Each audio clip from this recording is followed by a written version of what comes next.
Querido irmão, querida irmã, a paz do Senhor Jesus. Sejam bem-vindos a mais um programa EBD na Web. Hoje, lição número 2 para a classe de adultos, a atuação do Espírito Santo no plano da redenção. Continuamos nosso estudo pneumatológico, já introduzimos a pessoa do Espírito Santo, sua personalidade, seus atributos e sua relação com Deus Pai e Deus Filho, e a maneira como ele glorifica Cristo através do seu ministério e das suas atividades, contribuindo aí para esse aperfeiçoamento do plano salvífico, da obra salvatícia na vida de cada um de nós. Neste domingo, uma lição 2, o professor trará mais apontamentos sobre como o Espírito Santo trabalha de uma maneira mais específica, preparando o homem para a salvação. E aí nós lembramos que estamos sempre comparando aí a atuação do Espírito Santo após Pentecostes, então na nova aliança, nesse período neotestamentário e até os dias que a igreja hoje vive, também com aquela atuação dele no Antigo Testamento, no tempo veterotestamentário, quando se apontava para tudo que ocorreria hoje. E hoje nós vivemos uma ação do Espírito com uma maior abrangência e maior intensidade, porque no Antigo Testamento sabemos que a unção de Deus repousava, o derramado óleo, sobre apenas 3 classes de pessoas. Você sabe qual é? Com certeza. Rei, sacerdote e profeta.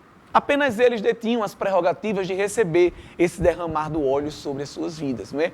Sabemos também que algumas pessoas no Antigo Testamento receberam uma unção especial do Espírito e foram usados por Deus. Mas, em regra, apenas aquelas 3 classes possuíam essa dádiva de receber a unção.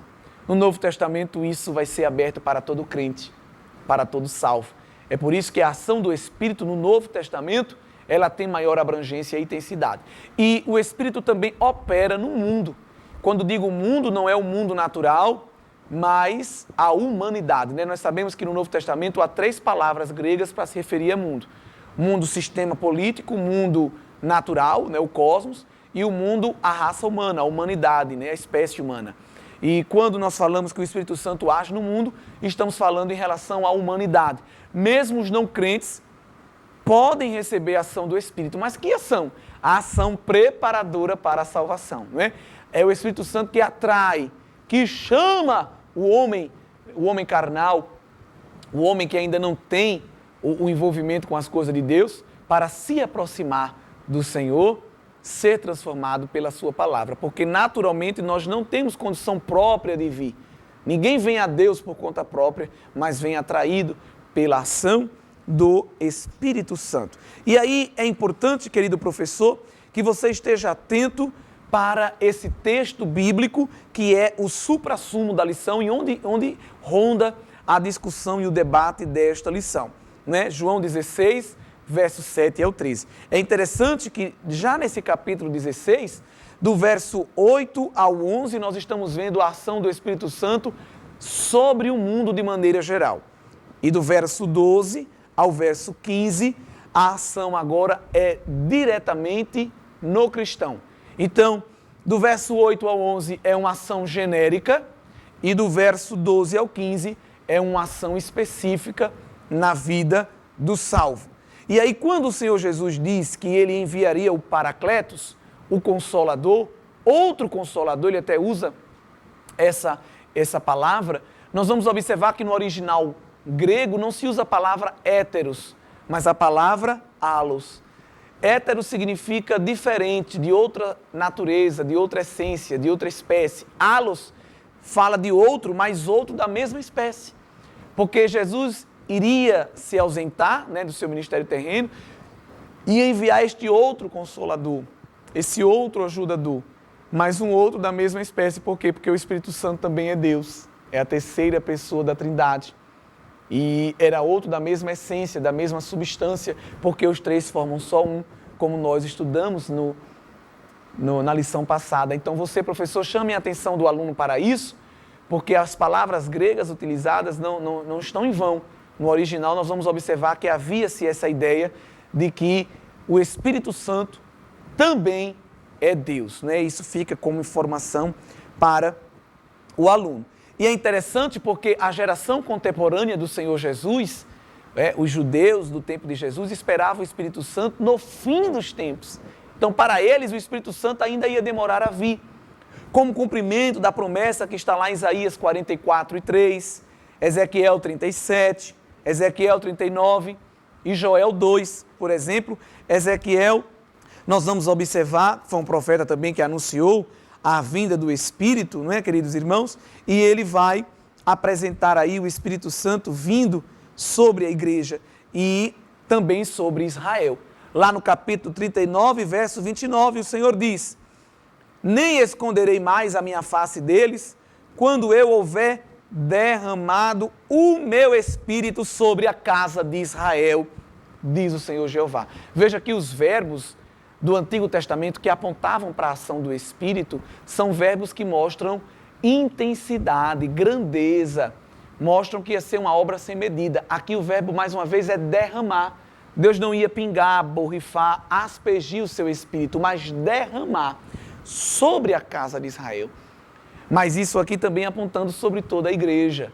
Então, o judeu contemporâneo de Jesus, ele aguardava essa ação num futuro ainda distante. Eles não compreendiam que estava perto. Aleluia!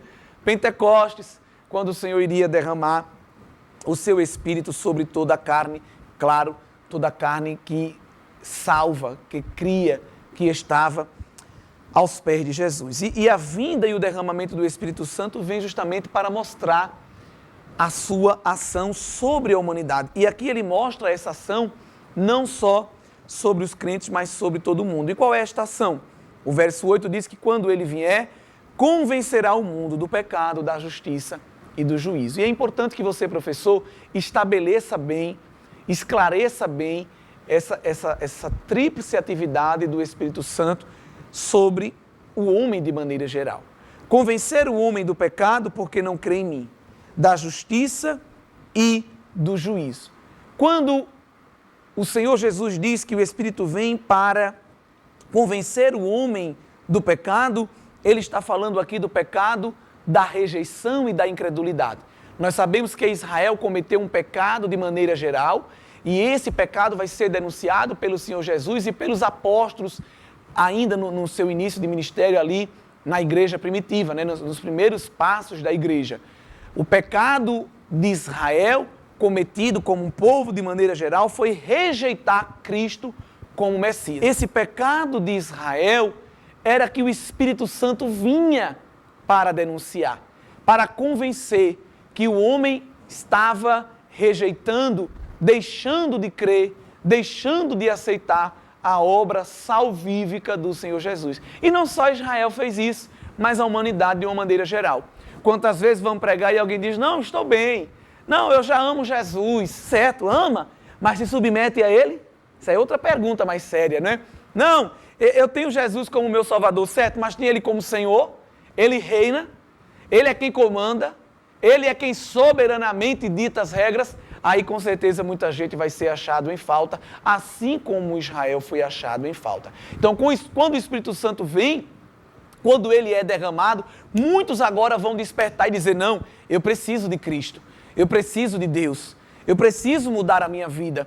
Não é? Então ele é um dos primeiros elementos da ação de Deus para agir no homem o arrependimento e a mudança, né? A conversão para um novo estilo de vida, e aí vem a regeneração, quando nós obtemos essa nova vida espiritual, que o próprio Senhor Jesus vai falar muito lá em João capítulo 3, que é necessário nascer da carne e do Espírito. Interessante que ele diz que quem é nascido da carne é carne, mas quem é nascido do Espírito é Espírito. E Jesus usa lá em João 3, palavra Espírito, no grego, no original são palavras diferentes, e no português foi traduzido diferente. Espírito com E maiúsculo e Espírito com E minúsculo. Né? Todo aquele que é nascido do Espírito é Espírito. Ele não vai usar a mesma palavra, porque todo que é nascido de Deus não é Deus. O que Jesus está querendo dizer é que todo aquele que é nascido do Espírito Santo é espiritual. Deixa de ser homem carnal, deixa de ser homem natural, para ser homem espiritual, para a glória de Deus. Então esta ação inicial do Espírito Santo, quando convence o homem do pecado. Segunda ação é convencer o mundo da justiça. Que justiça? A justiça justificadora, me permite o trocadilho, de Cristo. a justiça salvatícia de Cristo, de que a salvação não é por meritocracia, não é por obras, mas que em Cristo encontramos a justificação, o aperfeiçoamento, a conclusão da salvação. E aí se quebram todos os atalhos, todos os caminhos que buscam outras divindades, outras entidades, porque só nele a justiça de Deus é satisfeita. Só nele a ira de Deus é aplacada. Só nele o juízo de Deus sobre nós é anulado, porque aí nós somos tirados da posição de iníquo e somos colocados na posição de justos, mesmo não sendo inocentes, porque somos culpados, mas ele nos coloca nele na posição de justos, de maneira que a ira de Deus não pesa mais sobre nós. E isso não por mérito nosso, porque nunca seríamos encontrados com condições próprias de alcançar essa posição. Quem é que opera no homem o entendimento disso? O Espírito Santo de Deus. E por último é dito também que ele convence o homem do juízo. E aí que juízo é esse? O comentarista da lição diz, é uma referência ao julgamento de nossos pecados na cruz do Calvário e ao mesmo tempo ao julgamento de Satanás. É um julgamento duplo. O Espírito Santo vem nos conscientizar que em Cristo fomos julgados na cruz. Que em Cristo as nossas obras as obras pecaminosas foram anuladas, foram dissipadas, foram extirpadas e agora vivemos uma nova vida, vida de absolvição diante do tribunal de Deus. E concomitantemente Satanás também vai ser julgado. É por isso que Jesus disse, porque o príncipe deste mundo está julgado. E aqui ele se refere a Satanás, que estava reinando junto com a morte, achando que mandava, mas Cristo na cruz julga Satanás e tira o seu poder, anula o império da morte e das trevas, como Paulo vai até compor uma canção, mas lá na frente, o cântico da vitória, dizendo assim, onde está, ó morte, o teu aguilhão? Onde está, ó morte, a tua vitória? Porque foi tragada a morte na vitória. E que vitória? A vitória que Cristo consegue para nós na cruz do Calvário. Cristo é a origem de todas essas dávidas celestiais de Deus Pai. E o Espírito Santo é o veículo, é o agente que nos vai trazer essas dádivas e essas bênçãos. Um certo teólogo diz que tudo quanto Deus tem em reserva para ser outorgado aos homens, só pode ser dado por meio de Cristo. E o Espírito Santo é o agente destas dádivas que originalmente vem do Filho. Então, o Espírito Santo vai atuar no plano da redenção, primeiro convencendo-nos da necessidade de adquirir essas dádivas. E aí só então podemos adquiri-las, porque vamos entender que precisamos e aí iremos aceitá-la. É lindo, Porque Jesus diz, olha, eu vou e outro virá. E toda a obra de Cristo na cruz não faria efeito se o Espírito Santo, como Deus, não viesse também amolecendo os corações. Ou seja, não é que a obra de Cristo ia perder o valor, ela sempre teria valor, mas ela não ia ser desfrutada. Até isso Deus pensa. Cristo morrer na cruz, derramar o seu sangue, ser ascenso aos céus, sentar à direita de Deus, disponibilizar esse pacote de bênçãos, mas a humanidade ia continuar de braços cruzados, por causa da sua frieza, da sua incredulidade e da sua insensibilidade espiritual. Aí Deus outorga o Espírito Santo, após Cristo subir, concluída a obra salvífica, e Deus manda o Espírito Santo, o Consolador, o Paráclitos, para ele ir amolecendo os corações e convencendo o homem, e mexendo na razão e na emoção, para que o homem diga, realmente eu preciso, realmente eu quero, realmente eu aceito. É assim que o Espírito Santo atua no plano da redenção. E aí nós vamos observar que do Pai e do Filho procedem o Espírito. Esse Espírito que pairava sobre as águas, lá em Gênesis capítulo 1, no início da criação ele já agia. O texto bíblico no Salmo 104 diz que ele manda o seu sopro e refresca a terra e visita a terra, fazendo ela reverdecer. Quando chove e Deus molha a grama e ela fica verde, quem está por trás desta ação é o Espírito Santo, mantenedor, junto com Deus Filho, da natureza. Coisa linda, da criação. Então ele sempre agiu, derramando unção, capacitando os homens para ações de Deus, mas agora, na nova aliança, no tempo da graça, ele vai agindo, preparando o homem para a salvação, porque o Espírito procede do Pai e do Filho. E esse Espírito derramado, esse Espírito outorgado em Pentecostes, ele vem porque Deus Pai envia através da obra de Deus Filho na cruz do Calvário. Então, tudo muito bem concatenado, tudo muito bem encaixado para a glória de Deus, não é, irmãos? Então, é interessante que este convencer, a palavra grega, trago aqui até como dica para o querido professor trazer aos seus alunos, significa convicção, persuasão. É abrir a mente de alguém mesmo e tornar ela agora entendida do assunto. Persuadir não é uma coisa fácil, né? Tem que ser mesmo uma ação do Espírito Santo. Essa palavra no original também significa iluminar, vencer o erro, demonstrar o certo. E nós vamos observar que o Espírito Santo vai fazer isso muito bem.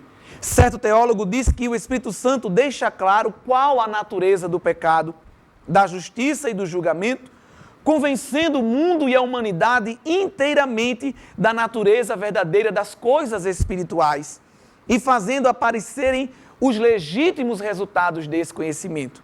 Para aqueles que obedecem e creem, a recompensa da vida. E para aqueles que não creem e desobedecem e rejeitam, a recompensa do julgamento, não é? Da desobediência. Uma outra tradução mais atualizada para este texto é muito interessante, que faz a gente entender a didática do Espírito. Quando o Espírito Santo vier, ele convencerá a gente do mundo de que eles têm uma ideia errada a respeito do pecado, do que é direito e justo e também do julgamento de Deus. É isso. Vivemos num mundo em que pecado não é mais pecado. As pessoas vão procurando explicações para os pecados sexuais, para o aborto, para os vícios, né? Vãs filosofias. As pessoas dizem, não, Deus não vai julgar, Deus não vai castigar, Deus é amor.